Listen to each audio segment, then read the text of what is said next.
public speaking is anxiety-producing. This is true for people who have been giving speeches and presentations for years. Everyone feels some anxiety within them. In fact, if you don't feel the anxiety is when you should really worry. We've all seen those professors who stagger out on stage with a withered sheaf of papers and read them to us, and you know they feel no passion. The trick is turning anxiety into positive energy. So I want to talk a little bit about fear and anxiety abstractly, just for a little bit, because I think it's important to understand. It's important to understand why we're afraid and what we do when we're afraid. And in my mind, the fear of public speaking is both rational. Who wants to stand up and be judged? And it's also irrational, because in the end, it's just words. It's just standing up and saying what you have to say. So I've thought a little bit about fear, and the best thing I've read is by a motorcycle racer. His name is Keith Code, and the book is called A Twist of the Wrist. And I put it up online, and I want you to download it and read it with me, or get it up on your screen, so I'll wait. The passage is called Survival Reactions. The enemy is tough, but limited in number.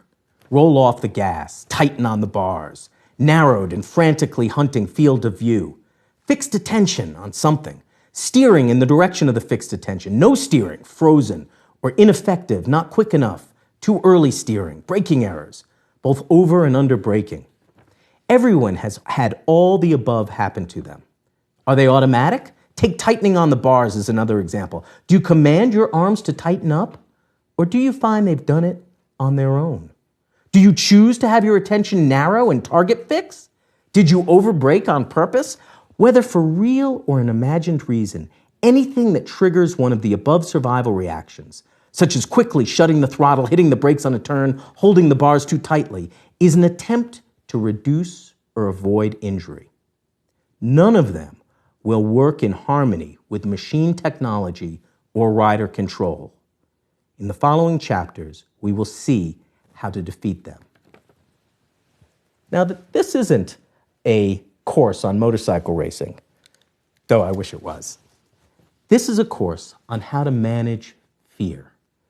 And I think Code has 3 things to teach us here. One thing is, he labels survival reactions, or things we do automatically when we're in an adrenalized situation, when our fight or flight reactions kick in. Our body and our mind, they do automatic things. Now, in Keith Code's context, he says that these automatic things interfere with machine technology. So a motorcycle is designed to go around the curve. It's only when we do these things like snap the throttle shut that the motorcycle gets upset, and that makes our situation worse. Our survival reactions, our instinctual reactions, end up making the situation chaotic. They do the exact opposite of what we want to do. The same is true for public speaking. Look, motorcycling and public speaking are both high-pressure situations. The pressure is on to perform, and you don't get a redo. In both, our flight or fight instincts kick in, and we stop making choices and start taking actions.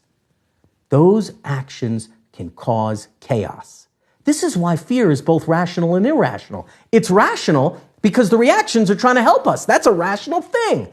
It's irrational because they make the situation worse. So what Keith Code has to teach us is that there's nothing to fear but fear itself, and yet fear is a very real thing.